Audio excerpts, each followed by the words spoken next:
Oh yeah, solid as rock. Hello everyone, welcome to Chasing Adventures.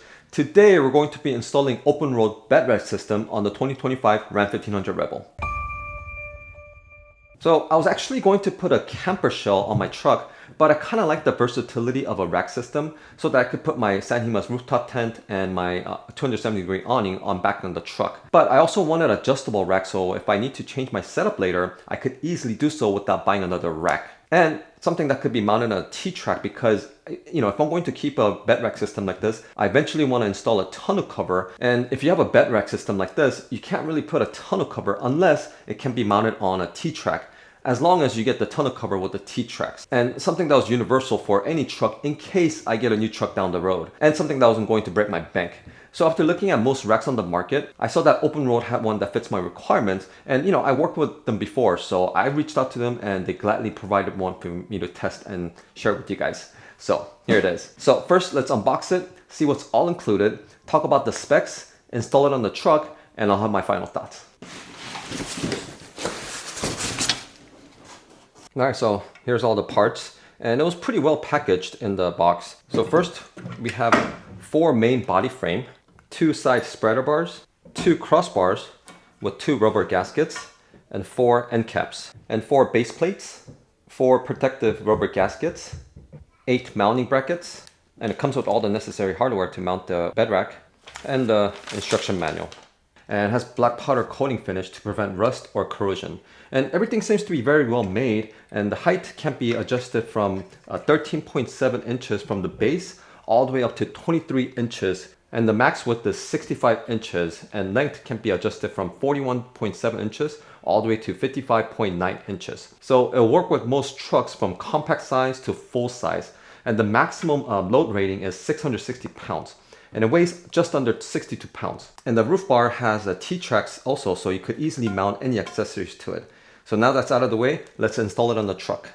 So first, we're going to grab the base plate and then find the bag that says the main screws and put it in these holes.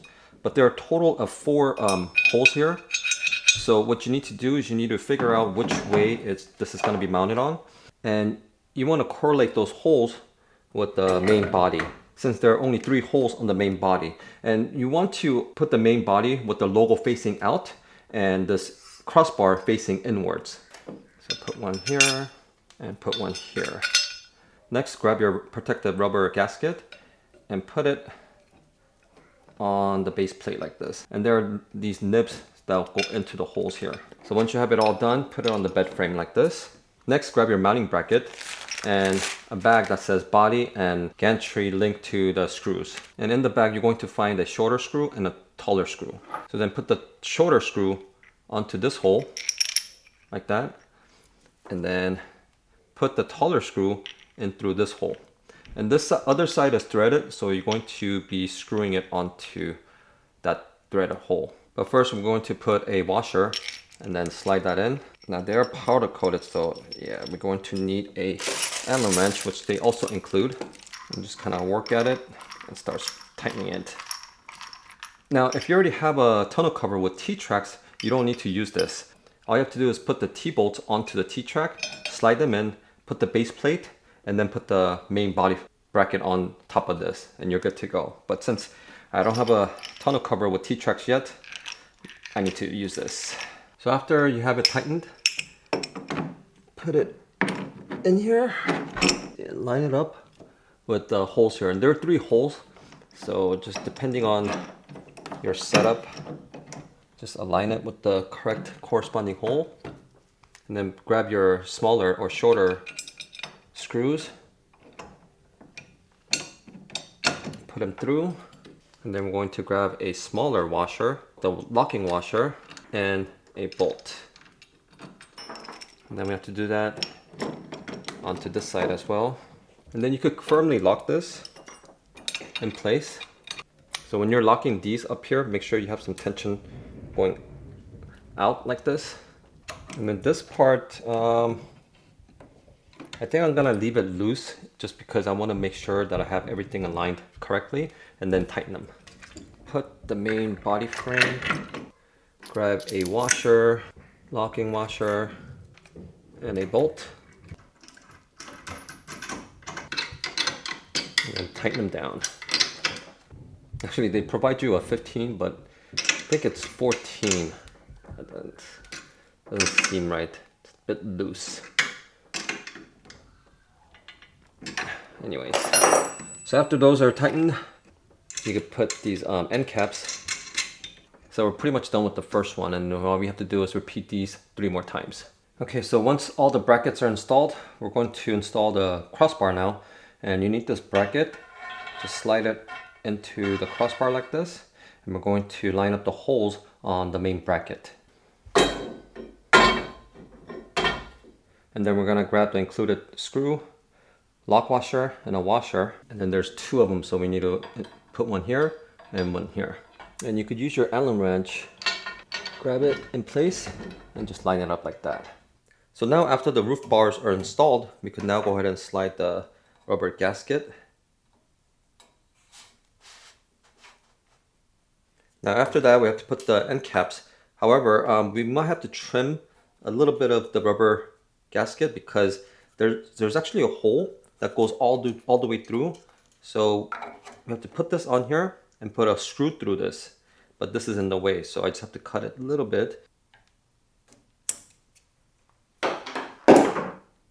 Okay, so after trimming that, put the end cap and then grab a bag that says the ceiling screw and then put the screw all the way through.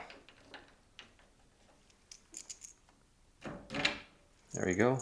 Grab our Allen wrench and tighten it. All right. So after putting the crossbars, all we have to do is put the side linking bars here like this. So then we're gonna grab the bag that says beam screws and put a washer, and then there are 4 holes. All right, so at this point, make sure every bolt is tightened and adjust the height to your liking. As for me, I'm just going to keep it at the lowest setting for now, so that when I put a rooftop tent, it's somewhat aligned with the cab height.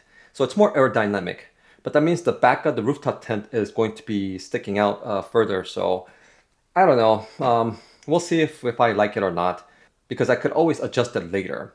Or you know what, I also need to install an Openroad 270-degree awning, so I think that will interfere with the rooftop tent if it's sticking out so far. So I guess I need to bring up the height a little bit more so that I could put the rooftop tent over the cab to make space for the awning when it's fully deployed. I don't know, I'll deal with it later, but as far as the installation for the bed rack system, we're all done. And you know what, it wasn't too hard, but it was little tedious stuff. But I also do have some concern. Now look at this bracket. The mounting bracket is kind of in an angle like this. And that's because this bracket doesn't go in all the way in, and it's a little too short. So when I put the upper bracket onto this, the upper bracket was actually, angling down like this even more. And this was actually straight. But when I put the crossbar, it brought it up. Hence, this is why it's bending out like this. And there's a little bit of, I don't know if you could catch her in the camera. Let me adjust it a little more. But this part of the bed is actually bending also because of this force. And that's not to say that the Openroad bed rack is at fault or, the RAM, but, it's a combination of things. So that's my little concern. Besides that, the bed rack is very secure, and the cool feature is that the side rail also has T-tracks, and they also provide you with the squared T-track bolt, so you slide that in. So this way, I could add accessories to it too, like a Rotopex or a recovery board, or I don't know, an X or a shovel, so I like that a lot. And like I said, it does feel very secure and it's pretty rock solid, so I feel confident to put all my gear on this rack. So if you like or need adjustability on your bed rack, or something universal so that you don't need to constantly buy new rack for each truck and something that won't break your bank, well, take a look at Openroad4WD Bed Rack System because it'll do just that. And you'll be future-proofing yourself. And I'll leave the link in the video description along with the discount code for you guys, so make sure to check it out. And better yet, if you own a Tacoma or Tundra, they also have a sliding tonneau cover that works with the T-track, so it'll work with the bed rack system seamlessly. So that's all I have for you guys today, and if this video was informative, please don't forget to like and subscribe to the channel if you're new, and turn on that bell notification too so you won't miss when my next video is uploaded. So thank you all for tuning in today, and until next time, keep chasing adventures, and I'll see you all on my next video. Now, time to do some workout. Oh yeah. Solid as rock. Nice.